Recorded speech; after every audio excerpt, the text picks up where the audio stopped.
നമസ്കാരം. എ.ഡി.എം. നവീൻ ബാബുവിന്റെ മരണത്തിൽ കളക്ടർ അരുൺ കെ വിജയന് പങ്കുണ്ട് എന്നതിൽ സംശയമൊന്നുമില്ല.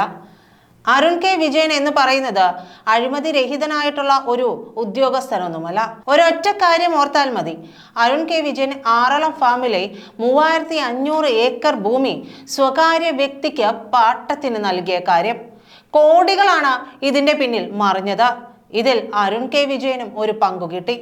അരുൺ കെ വിജയൻ ഇത്തരം കാര്യങ്ങൾക്ക് നീക്കുപോക്കുകൾ നടത്തി കൊടുക്കുന്നുണ്ടെങ്കിൽ അരുൺ കെ വിജയൻ അത്ര മാന്യനല്ല, അത്ര അഴിമതി രഹിതനായിട്ടുള്ള പുള്ളിയൊന്നുമല്ല എന്ന് നമുക്ക് മനസ്സിലാക്കാൻ കഴിയും നിസ്സന്ദേഹം. പിന്നെ എന്തിനാണ് അരുൺ കെ വിജയൻ മൊഴികൾ മാറ്റി പറയുന്നത്? അരുൺ കെ വിജയൻ ആദ്യഘട്ടത്തിൽ പിടിക്കപ്പെടുമെന്ന് ഉറപ്പായതോടുകൂടിയായിരിക്കണം. അതായത് തനിക്ക് തൻ്റെ സർവീസ് ഇതുപോലെ തന്നെ മുന്നോട്ട് കൊണ്ടുപോകണം, എന്നാൽ വലിയ വിവാദങ്ങളിലൊന്നും പെടാതെ എല്ലാ ഒത്താശകളും തന്നെ ചെയ്തു കൊടുത്തുകൊണ്ട് CPM-ന്റെ കണ്ണിൽ ഉണ്ണിയായി ഇരുന്നുകൊണ്ട് തൻ്റെ പോക്കറ്റിലേക്ക് വലിയ തുകകൾ വന്ന് വീഴുന്ന അവസ്ഥയിലേക്ക് എത്തണമെന്നുള്ളതായിരുന്നു അരുൺ കെ വിജയൻ്റെ ആവശ്യം. പക്ഷേ ദിവ്യ ചെയ്തു വെച്ച ഒരു മണ്ടത്തരം, അതിന് കൂട്ടുനിന്ന അരുൺ കെ വിജയൻ. ദിവ്യയുടെ തലയിലേക്കാണ് ഇതെല്ലാം പോവുക എന്നുള്ളതാണ് അരുൺ കെ വിജയൻ ആദ്യം കണക്ക് കൂട്ടിക്കൊണ്ടിരുന്നത്. പക്ഷേ ഇതിൽ തനിക്കും നിർണായക പങ്കുണ്ട് എന്നുള്ള രീതിയിലേക്ക് കാര്യങ്ങൾ വന്നതോടുകൂടിയാണ് അരുൺ കെ വിജയൻ അവിടെ നിന്ന് മൊഴി മാറ്റുന്നത്.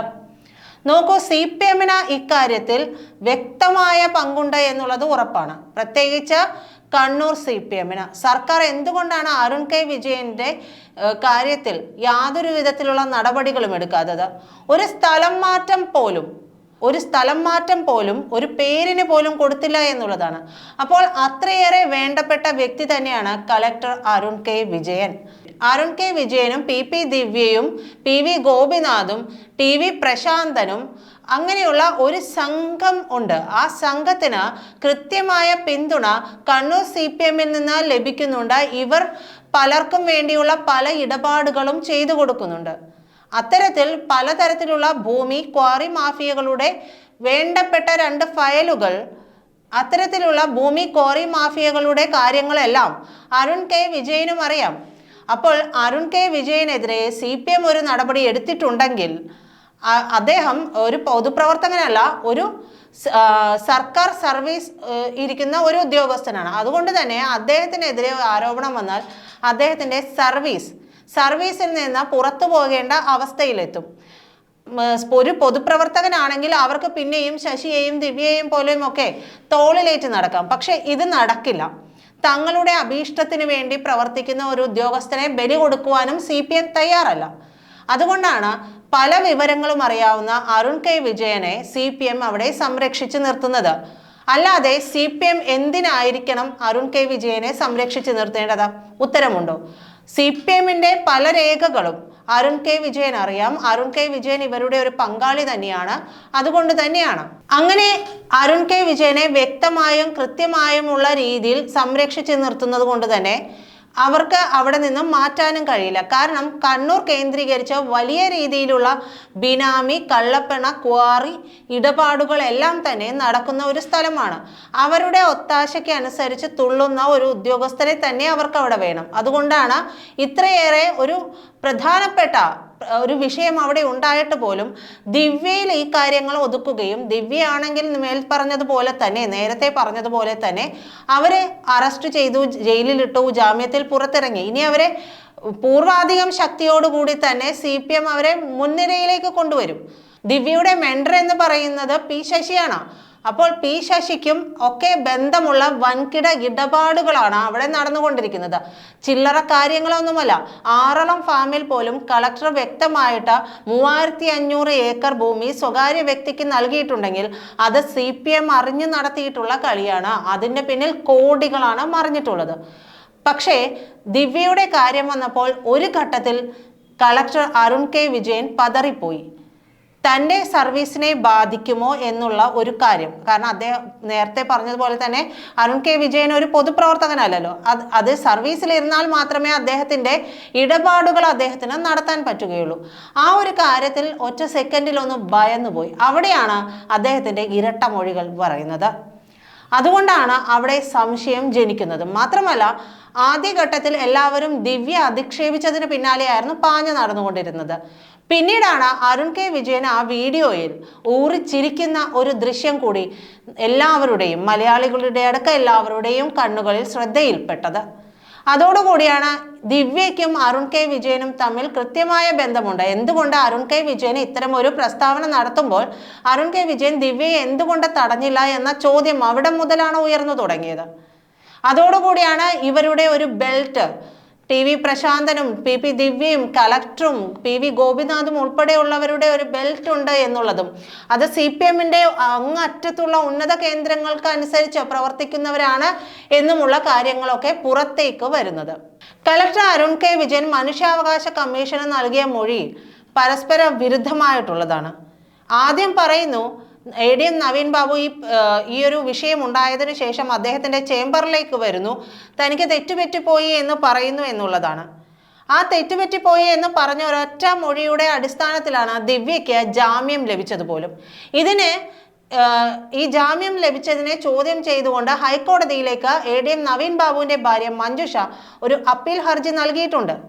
ഈ അപ്പീൽ ഹർജി എന്ന് പറയുന്നത് ജാമ്യം റദ്ദാക്കണമെന്നും ഇവർ തെളിവ് നശിപ്പിക്കാനും ആളുകളെ സ്വാധീനിക്കാനും ഒക്കെ സാധ്യതയുണ്ട് എന്നുള്ളതും ജാമ്യം റദ്ദാക്കണമെന്നും അരുൺ കെ വിജയന് ഇതിൽ കൃത്യമായ പങ്കുണ്ട് എന്നൊക്കെ ചൂണ്ടിക്കാട്ടി തന്നെയാണ് ഈ ഹർജി നൽകിയിരിക്കുന്നത്. എന്തായാലും മഞ്ജുഷ നൽകിയിരിക്കുന്ന ഈ അപ്പീൽ ഹർജി പരിഗണിക്കുമ്പോൾ അരുൺ കെ വിജയൻ മൊഴി മാറ്റി പറഞ്ഞത് അത് ഹൈക്കോടതിയിൽ നിർണായകമാവും. ആ മൊഴി മാറ്റൽ നിർണായകമാവും. അതുകൊണ്ട് തന്നെ ദിവ്യയുടെ ജാമ്യം റദ്ദാക്കാനുള്ള സാധ്യതകളും ഏറെയാണ്. മാത്രമല്ല അവിടെ ഹൈക്കോടതിയിൽ ഇവർ ചൂണ്ടിക്കാണിക്കുന്ന മറ്റൊരു കാര്യം, കളക്ടറുടെ മൊഴിയെടുക്കുന്ന സമയത്ത് സ്റ്റേഷൻ ഹൗസ് ഓഫീസറോ സ്റ്റേഷൻ ഓഫീസറോ അവിടെ ഉണ്ടായിരുന്നില്ല. അങ്ങനെ ആരുമില്ലാതിരുന്ന സമയത്താണ് ഈ മൊഴിയെടുക്കുന്നതും കാര്യങ്ങളൊക്കെ നടപ്പാക്കുന്നതും അരുൺ കെ വിജയന്റെ കാര്യങ്ങളൊക്കെ നടപ്പാക്കുന്നത്. അപ്പോൾ വലിയ രീതിയിൽ തന്നെ അവിടെ പോലീസ് സ്റ്റേഷനിൽ വെച്ച കൃത്രിമത്വം നടന്നിട്ടുണ്ട്. മൊഴി മാറ്റിയത് ഉൾപ്പെടെയുള്ള കാര്യങ്ങളിൽ പല TV പ്രശാന്തൻ്റെത് അടക്കമുള്ള കാര്യങ്ങളിൽ മൊഴികളിൽ കൃത്രിമത്വം നടത്തിയിട്ടുണ്ട്. അതായത് അവിടെ CPM-ന്റെ ഉദ്യോഗസ്ഥർ തന്നെയാണ്, CPM പ്രവർത്തകരാണ് എന്ന് പറയാം അവിടെ സ്റ്റേഷനിൽ ഉൾപ്പെടെയുള്ളത്. അപ്പോൾ അത്തരത്തിൽ ഒരു കൃത്രിമത്വം നടപ്പാക്കൽ സ്റ്റേഷനിൽ വെച്ച് തന്നെ നടത്തിയിട്ടുണ്ട്. അതുകൊണ്ട് തന്നെ ഈ അപ്പീൽ ഹർജി പരിഗണിക്കുമ്പോൾ ഈ ശ്രദ്ധിക്കാതെ പോയ ഈ കൃത്രിമത്വം, സ്റ്റേഷനിൽ കൃത്രിമത്വം ചെയ്തു എന്നുള്ള മൊഴികളിൽ കൃത്രിമത്വം നടത്തി എന്നുള്ളതിന്റെ കാര്യങ്ങളും ഹൈക്കോടതിയിൽ പരിഗണിക്കപ്പെടുക തന്നെ ചെയ്യും. ഇതെല്ലാം ചൂണ്ടിക്കാട്ടിയാണ് ദേവദാസ് എന്ന് പറയുന്ന ഒരു പൊതുപ്രവർത്തകൻ കളക്ടറെ ചോദ്യം ചെയ്യണമെന്നും അദ്ദേഹം സത്യസന്ധനും നീതി പുലർത്തുന്നവനുമായിട്ടുള്ള ഒരു ഉദ്യോഗസ്ഥനല്ല എന്നുള്ളതും ഇതിൽ ADM-ന്റെ മരണത്തിൽ അദ്ദേഹത്തിന് കൃത്യമായ പങ്കുണ്ട് എന്നുള്ളതൊക്കെ ചൂണ്ടിക്കാട്ടി ഒരു ഹർജി കൊടുത്തിരിക്കുന്നത്. അരുൺ കെ വിജയൻ ഇത്രയേറെ കാര്യമായിട്ട് ദിവ്യയെ എന്തിന് സപ്പോർട്ട് ചെയ്തു? അരുൺ കെ വിജയനെ ദിവ്യ വിളിച്ചതിനുള്ള തെളിവുകളുണ്ട്. ദിവ്യ പറയുന്നുണ്ട് വിളിച്ചിട്ടുണ്ടെന്ന്. പക്ഷെ അരുൺ കെ വിജയനാണ് അത് തള്ളിയത്. അരുൺ കെ വിജയനെ എന്തിനായിരിക്കണം ഇത്തരത്തിൽ ഇവർക്കൊപ്പം നിന്നിട്ടുള്ളത്? ഇപ്പോൾ പുറത്തു വരുന്ന വിവരങ്ങൾ അനുസരിച്ച് 2 പ്രധാനപ്പെട്ട ഫയലുകൾ, ഭൂമി ക്വാറി മാഫിയയുമായി ബന്ധപ്പെട്ടിട്ടുള്ള 2 സുപ്രധാന ഫയലുകൾ ADM-ന്റെ കൈവശമുണ്ടായിരുന്നു. ഈ കൈവശമുണ്ടായിരുന്ന ഫയലിൽ അരുൺ കെ വിജയൻ ഉൾപ്പെടെയുള്ളവരുടെ പേരുകൾ, അദ്ദേഹത്തിന്റെ ബന്ധവും അദ്ദേഹം എന്തൊക്കെയാണ് അവിടെ കൃത്രിമത്വം ചെയ്യുന്നത് എന്നത് ഉൾപ്പെടെയുള്ള കാര്യങ്ങളിലുള്ള രേഖകൾ, വ്യക്തമായിട്ടുള്ള രേഖകൾ തന്നെ, തെളിവുകളും ഒക്കെ തന്നെ ഈ 2 ഫയലുകളിലുമായിട്ടുണ്ടായിരുന്നു. ഈ 2 ഫയലുകളും സംരക്ഷിക്കേണ്ടത്, അതായത് ADM-ന്റെ കയ്യിൽ നിന്ന് കണ്ടെത്തേണ്ടത്, തിരിച്ചെടുക്കേണ്ടത് ഇവരുടെ ആവശ്യമായിരുന്നു. കാരണം ഈ ഫയലുകളിൽ ഉണ്ടായിരുന്നത്, നേരത്തെ തന്നെ പുറത്തു വന്ന വിവരമാണ്, ഈ ഫയലുകൾ വിജിലൻസിന് കൈമാറാനായിട്ട് ADM ശ്രമിച്ചു എന്നുള്ളത്. പക്ഷേ ADM ശ്രമിച്ചു എന്ന് പറയുമ്പോഴും അവിടെ വിജിലൻസ് ഓഫീസറായിട്ടുണ്ടായിരുന്നതും CPM-ന് തന്നെ പിണിയാളായിട്ടുള്ള ഒരു ഉദ്യോഗസ്ഥനാണ് എന്നുള്ളതാണ് പുറത്തു വന്ന വിവരം. അങ്ങനെ ഇവർ ചേർന്നുകൊണ്ട് ഒരുമിച്ച് നിന്നുകൊണ്ടാണ് ഈ ഫയലുകൾ കൈക്കലാക്കാൻ വേണ്ടി പലതരത്തിലുള്ള ഭീഷണികൾ അദ്ദേഹത്തിന് നേരെ ഉയർത്തിയിട്ടുണ്ട് എന്നുള്ളതൊക്കെയാണ് ഇപ്പോൾ പുറത്തു വരുന്ന വിവരം. ADM-ന്റെ സർവീസ് ഫോണോ, അതായത് ഉദ്യോഗസ്ഥ തലത്തിൽ ഉപയോഗിക്കാൻ കൊടുക്കുന്ന ഫോണോ, ദിവ്യയുടെ ഫോണിലോ കളക്ടറുടെ ഫോണോ ഒന്നും രേഖകൾ പോലീസ് ശേഖരിച്ചിട്ടില്ല. അതിലൂടെയുള്ള കൃത്യമായ രേഖകൾ ശേഖരിക്കുകയും ആരെയൊക്കെ വിളിച്ചു, ADMനെ മറ്റാരെങ്കിലുമൊക്കെ വിളിച്ചിട്ടുണ്ടോ, മറ്റേതെങ്കിലും തരത്തിലുള്ള ത്രെറ്റനിങ് അവിടെ നടന്നിട്ടുണ്ടോ എന്നൊക്കെയുള്ള കാര്യങ്ങൾ അന്വേഷിക്കപ്പെടേണ്ടതുണ്ട്. ഇതൊക്കെ പൂഴ്ത്തി വെച്ചുകൊണ്ടാണ് ഇപ്പോൾ അന്വേഷണം നടത്തിക്കൊണ്ടിരിക്കുന്നത്. അതായത് ഇതൊരു ആത്മഹത്യയാണ് എന്ന് വരുത്തി തീർക്കാനുള്ള തെളിവ് ശേഖരണം മാത്രമാണ് ഇപ്പോൾ നടത്തിക്കൊണ്ടിരിക്കുന്നത്. എന്നാൽ ഇതിനെ മറികടക്കുന്നതാണ് മഞ്ജുഷ നൽകിയിരിക്കുന്ന അപ്പീൽ ഹർജി. ജാമ്യം റദ്ദാക്കണമെന്നാവശ്യപ്പെട്ട് നൽകിയിരിക്കുന്ന അപ്പീൽ ഹർജി. എന്തായാലും ഇത്തരം കാര്യങ്ങളെല്ലാം തന്നെ, അതായത് ADMന്റെ മരണത്തിൽ ദിവ്യയ്ക്കും അരുൺ കെ വിജയനുമൊക്കെ പങ്കുണ്ട് എന്ന് വ്യക്തമാക്കുന്ന തെളിവുകൾ, നിരവധി രേഖകളുമൊക്കെ ഹാജരാക്കിയിട്ടാണ് മഞ്ജുഷയ്ക്ക് വേണ്ടി അഡ്വക്കേറ്റ് ജോൺ റാൽഫ് അവിടെ നൽകിയിരിക്കുന്ന ഹർജി ഉള്ളത്. ആ ഹർജി പരിഗണിക്കുമ്പോൾ എന്തായാലും കളക്ടറുടെ കാര്യം കട്ടപ്പുകയാകാനുള്ള സാധ്യതയുണ്ട്. കാരണം കളക്ടറും ദിവ്യയും തമ്മിൽ കളക്ടറുടെ മൊഴി മാറ്റി പറയലാണ്. ആദ്യഘട്ടത്തിൽ തന്നെ വ്യക്തമായ മൊഴി നൽകിയിരുന്നെങ്കിൽ ദിവ്യയെ സംബന്ധിച്ച് ഇങ്ങനെ ഒരു പ്രശ്നം തന്നെ ഉദിക്കുന്നില്ല. മഞ്ജുഷ രണ്ടാമതൊരു അപ്പീൽ പോകുന്ന കാര്യം പോലും ചിന്തിക്കില്ലായിരിക്കും ഒരുപക്ഷെ. പക്ഷേ ആ കളക്ടറുടെ മൊഴി മാറ്റലാണ് ഈ അപ്പീൽ ഹർജിയിലേക്ക് പോയിട്ടുള്ളത്. അപ്പീൽ ഹർജി പരിഗണിക്കുമ്പോൾ ഈ കാര്യങ്ങളെല്ലാം മുൻനിർത്തി ഹൈക്കോടതി ജാമ്യം റദ്ദാക്കുകയാണെന്നുണ്ടെങ്കിൽ ഇപ്പോൾ തന്നെ അടി തുടങ്ങിയിട്ടുണ്ട് ഉദ്യോഗസ്ഥലത്തിൽ. ദിവ്യയും ദിവ്യയുടെ ഒപ്പമുള്ള ഗ്യാങ്ങും CPM ഗ്യാങ്ങും കളക്ടർ അരുൺ കെ വിജയനും തമ്മിൽ പരസ്പരം പോരടിച്ച് തുടങ്ങിയിട്ടുണ്ട് എന്നുള്ളതാണ് വിവരം. കാരണം ജാമ്യം റദ്ദാക്കിയിട്ടുണ്ടെങ്കിൽ CPM വിചാരിച്ച കണക്കിന് ദിവ്യയ്ക്ക് പെട്ടെന്ന് തന്നെ ഇത് റിക്കവർ ചെയ്ത് നിയമസഭാ തിരഞ്ഞെടുപ്പിൽ സജീവമാകാനുള്ള സാധ്യതകൾ നഷ്ടപ്പെടും. എന്തായാലും അരുൺ കെ വിജയൻ അത്ര നിഷ്കളങ്കനായിട്ടുള്ള ഉദ്യോഗസ്ഥനല്ല. അരുൺ കെ വിജയന് കൃത്യമായ പങ്ക് ഇതിൽ തന്നെ ഉണ്ട് എന്ന് വേണം അനുമാനിക്കാനായിട്ട്. മാത്രമല്ല അഡ്വക്കേറ്റ് ജോൺ റാൽഫ് ഈ ഹർജിയിൽ പറയുന്ന ഒരു കാര്യം, ഇൻക്വസ്റ്റും പോസ്റ്റ്മോർട്ടം റിപ്പോർട്ടും ഒന്നും ഇൻക്വസ്റ്റ് നേരത്തെ നടത്തി എന്നുള്ളതും പോസ്റ്റ്മോർട്ടം റിപ്പോർട്ട് പുറത്തു വന്നിട്ടില്ല എന്നുള്ളതും ഒക്കെ ഒരു അതായത് കേസ് ഒതുക്കി തീർക്കുന്നതിൻ്റെ, മറ്റുള്ളവരെ പല ഉന്നതരെയും സംരക്ഷിക്കുന്നതിൻ്റെ ഭാഗമായിട്ടാണ്. അതുകൊണ്ട് പുനരന്വേഷണം ഇക്കാര്യത്തിൽ ADMന്റെ മരണത്തിൽ പുനരന്വേഷണം നടത്തണമെന്നും ആ ആവശ്യം അത് CBIക്ക് വിടണമെന്നൊക്കെ പറഞ്ഞിട്ടുള്ള ഒരു ഹർജിയാണ് സമർപ്പിച്ചിരിക്കുന്നത്.